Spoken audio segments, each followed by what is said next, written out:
Hey y'all, and welcome to Politburo News. My name is Brian, and Trump let slips a very bad word, but what happens next is absolutely unbelievable. And there's a lot to get into in this short clip, so let's dive in. The merit system, and now because of the major decision handed down recently by the Supreme Court, our country has again gone back to the merit system. That's what made our country great. And I want to just thank the Supreme Court because that took a great deal of courage for them to do that. And some people were surprised by it, but that's what made us great. Merit made us great. I will direct our military to begin construction of the great Iron Dome missile defense shield, which will be made all in the USA, much of it right here in Arizona. You know, Ronald Reagan wanted to do it many, many years ago, but they didn't really have the technology. It's lucky that he didn't, because they didn't, but they have it now. We can knock a needle out of the sky. And as Commander-in-Chief, I will restore the proud and historic names of our great military bases like Fort Bragg. We're going to get them back.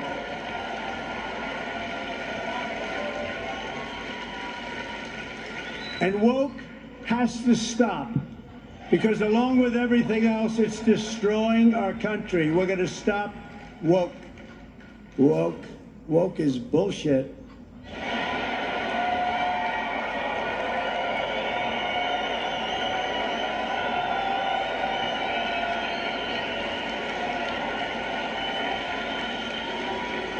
As an example, in addition to the military bases, I understand they want to now rename 14 ships. We want to rename them. Some of these ships have had a great and glorious past. They want to take the name off and put another name down. I can imagine whose name they're going to put up. Not going to happen with me. It's not happening with me, I can promise you that. The actions I have described today are just a small preview of the common sense revolution, because that's what I call it, a common sense revolution that's coming soon to America, to a theater near you, right? But it's coming to you through your president, Donald J. Trump. The people have given us their trust, and in return, we're going to give them the best day one, the biggest first week, and the most extraordinary first 100 days of any president in American history. I mean, he isn't wrong. Yes, we understand Trump is unusually vulgar, and we're not supposed to like that in our political discourse, but come on, he doesn't just have a point here, he's right. I had to do a little bit of digging, but here's what I found. Here's what they're actually renaming, particularly in the Navy. All right, it's not 14 ships, it's 14 streets. It's grand total of 33 installations, a handful of ships, and what I could find was a guaranteed 14 streets. And so, a little bit of backstory, there's some things that deserve to be renamed, but here's the list, and it's not pretty. So let's start off with the first one I found. This was on the, I think this was the actual America's Navy website itself. So, let's see now. Secretary of the Navy announced to the Department of the Navy completing the renaming of 33 ships, buildings, and streets ahead of the 2024 deadline. And the whole goal of this was to rename military property that honored the Confederacy. Now, time for a little bit of a tangent here. If you look right above me, you'll see a bunch of Coca-Cola bottles. Atlanta Braves, Olympics, and stuff that's specifically Georgia related or graduation related. I am a Georgia boy born and raised. Granted, the original Georgia drink is actually Red Rock sodas, but I love to do a commercial for them in the future, but now's not the time. Now's the time for some actual good information. Now's the time to tie everything in. As a person who lived right at the edge of when the last embers of actual racism were dying in the South, I was born into this wonderful time where the KKK, gone. They did not exist. The last, I think, rally they had in the Atlanta area was in, I think, Lawrenceville in 1992. I was born in 93. Then I grew up in the shadow of Kennesaw and Stone Mountains. And even to this day, in a major black area, Stone Mountain with its Confederate depictions, no one really cares. And no one cares because no one makes a big deal out of it. And that's exactly the way you're supposed to treat it.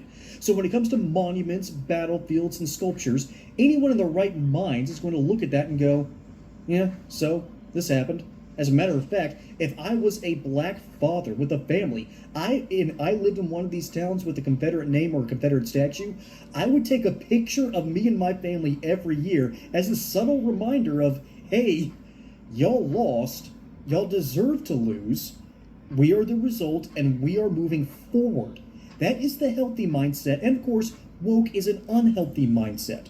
And as a Southerner who has learned the hard way that what the North did to the South, never look up the war crimes of the North in the Shenandoah Valley campaign. Don't look up what they burned here in Georgia for no good reason. Don't look up the slaughter of innocent civilians all throughout the farming areas of northern Georgia, eastern Tennessee. It was not pretty, okay? The war between the states was an ugly affair where there was no one.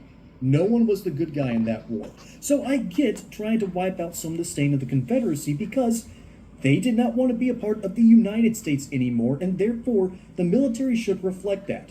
The whole point of the military is having some unity, and having any disunity amongst the ranks is a dumb idea. So when you are replacing Confederate names in your Navy, here's what they suggest. And remember, this is a dude that's underneath Secretary Austin, and he's been around during the Biden administration. So I do not trust, what's his name? I had it brought up here. Carlos del Toro. I don't trust him to make a lot of smart decisions because if you served under the Biden administration, I've got a whole host of questions of how you got there. So let's actually look into some of the problems here. Okay. Let's see. One of the first assets renamed was Maury Hall. Okay, I had to look up this guy. As someone who loves American history, this was a fun little rabbit hole. He got called, and this was his own nickname, Pathfinder of the Seas. And this was before he served in the Confederate Navy. Before then, he was from Virginia, and I think he had some Texas ties as well. And he was a forerunner for the Navy. He wrote a very influential book, The Physical Geography of the Sea, and I think he even had some work of understanding plate tectonics. While that's kind of boring, the reason that he got named is because he was a famous American. Because he was an American before he joined the rebellion, and then after the rebellion failed, which I am very thankful for, the Confederacy succeeding would not have been a good thing for world history, but that's a rabbit hole that we don't deserve to go down. What matters is this dude's name and good works is getting erased because he did not want to fight people from his own state in a time where people cared more about what state they were from than they were, in fact, American citizens. So this is not a smart thing to do. This is an erasure of a man's history, period. This is not a smart thing to rename. Let's see, they had to rename another one of Maury Hall's names on the military academy. Not the military academy, but one of the naval bases somewhere, and I'll get to that in a moment. And then Maury Hall stuff got renamed to,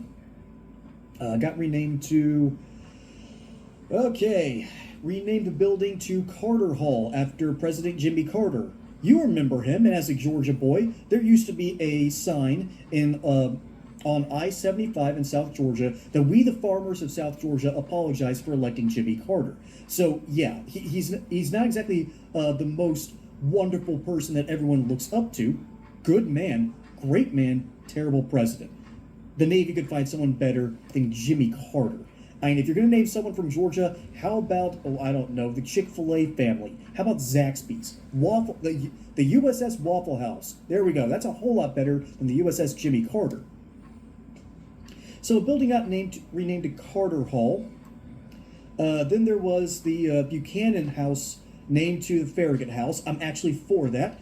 Farragut was a naval hero. That's actually a good idea. Then there's the Maury Oceanic Library, got renamed, despite the fact that this man was a literal scholar. Then there was the Ticonderoga class cruise of the USS Chancellorsville, awesome ship. It's getting renamed because it was the site of a Confederate victory. Oh, give me a break. Chancellorsville was also right next door to the 1864 Battle of the Wilderness because there was no real difference in the places. The difference is this time it was a Union victory, so you could at least rename it to the Union victory, right? Wrong. This is what they renamed it to. They renamed it to the Robert Smalls. Now, granted, Robert Smalls was a skilled sailor. But do you want the USS Smalls to be calling out on radio without the enemy laughing at us? Yeah, it's just a dumb idea. So this woke nonsense that's originally rooted in some truth is ultimately, as Trump called it out, and correctly so, BS. That's what this is. Folks, my name is Brian. Hope you enjoyed that segment here on Politibrawl News. Don't forget to like and subscribe. Catch you on the